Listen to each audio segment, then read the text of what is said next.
Hey everyone, and welcome to Book Lovers Unite. We're always talking about how we're all obsessed with finding happiness, right? But what if we've been going about it all wrong? Today, we're diving into a modern classic that says happiness isn't some prize you win. It's actually a skill you can learn. Yep, we're talking about The Art of Happiness by His Holiness the Dalai Lama and Dr. Howard C. Cutler. I mean, think about it for a second. We're always chasing that next promotion, that new phone, that perfect Instagram photo, all of it, hoping that once we finally get that thing, we'll be happy. But this book stops us in our tracks and asks a really important question. Is that constant chase actually leading us anywhere, or is it just a trap? So right off the bat, the book makes a super important distinction. On one side, you've got pleasure. Like that first bite of a great pizza or buying a new gadget. It feels good for sure, but it's sensory and it's fleeting. It doesn't last. On the other side, you have true happiness. And the Dalai Lama says this is something totally different. It's a stable, lasting state of mind that actually comes from inside you. Getting this difference is like step one. Now, one of the things that makes this book so powerful is how it's structured. This isn't just the Dalai Lama on a mountaintop telling us how to live, which, let's be honest, might feel a little out of reach for some of us. No, instead, it's set up as a conversation. See, the book is actually written by Dr. Howard C. Cutler, who's a Western psychiatrist. And his role is so brilliant. He's basically our stand-in. He's the skeptic. He asks all the tough questions we'd be thinking, bringing up modern science and our everyday doubts. This back and forth makes all this profound Eastern wisdom feel totally accessible and really practical for our lives. And this awesome structure leads us to what is maybe the biggest, most powerful idea in the entire book. If happiness is something that comes from within, then how in the world do we actually get it? Well, the answer is we have to treat it like a discipline.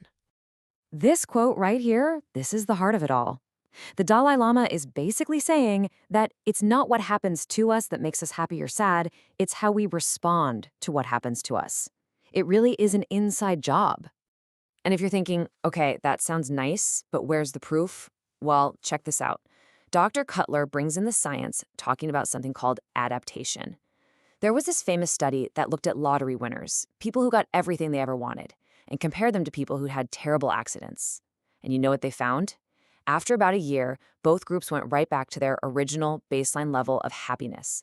The huge life-changing event didn't permanently change how they felt inside. Wow. So what that study proves is that if we want to raise that baseline, if we want to be genuinely happier, we have to train for it. And this is where the book gives us this fantastic metaphor, the mental gym. I mean, we spend years and years educating our minds for our careers, right? But how much time do we actually spend training our minds to be calm, focused, and, well, happy? Okay, so if happiness is the goal and the mental gym is where we train, what's the actual workout? What's the main exercise? According to the Dalai Lama, it's compassion, but with a really surprising twist. He calls it wise selfishness. Now, I know what you're thinking. That sounds kind of weird, right? But this idea is a total game changer. It reframes compassion not as some noble sacrifice we make for other people, but as the most direct and effective way to find our own peace of mind. By genuinely caring about others, we automatically reduce our own stress, anxiety, and loneliness. I can hear you now. But wait, I thought compassion was supposed to be completely selfless. It's a moral duty, and that's what we're all taught. But the book just flips that idea right on its head, arguing from a place that's super logical, almost biological. Let's just walk through the logic, because it's actually incredibly simple. 1. We're human beings, we're social animals. We need each other to survive. 2. When we feel isolated or angry or hateful, it literally creates stress in our bodies. 3. Compassion is the antidote to that. It builds connection. Which leads to 4. That feeling of connection is a fundamental root of our own happiness. See? It's not just a nice thought. It's a strategy for your own well-being. All right, so all this is great when things are going well. But what about when life gets, messy? What about suffering and anger and dealing with people who just drive us crazy? This is where the mental training gets really tough, but it's also where you see the biggest results. So the book gives us another crucial distinction, the difference between pain and suffering. Pain, it says, is just an inevitable part of life. We'll get sick, we'll lose people we love, that's unavoidable.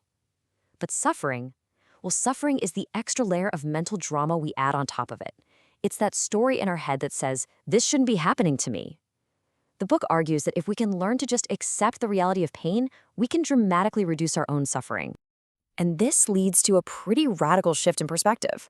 Instead of seeing our enemies or just difficult people as obstacles to our happiness, the book suggests we should see them as our greatest teachers. Seriously, they're the ones giving us a real-world opportunity to practice our patience, our tolerance, our resilience.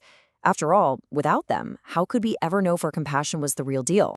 So when you boil it all down, The Art of Happiness is basically a user's guide for our own minds. The big takeaways are: 1. Happiness is a skill you practice, not a place you arrive at. 2. You have to train your mind like a muscle in the mental gym. 3. The most effective workout is compassion through this idea of wise selfishness. And 4. Even the tough stuff in life is just an opportunity to get stronger. If you got something out of this breakdown, you know what to do. Please hit that like button, drop a comment with your thoughts, and most importantly, subscribe to Book Lovers Unite for more explainers like this one. So this book isn't just about learning some cool ideas, it's a call to action. It puts the ball right back in our court. So I'll leave you with this question. If happiness really is a skill, how are you going to practice it today? What's one small thing you can do to start training your mind? Think about it. Thanks for watching.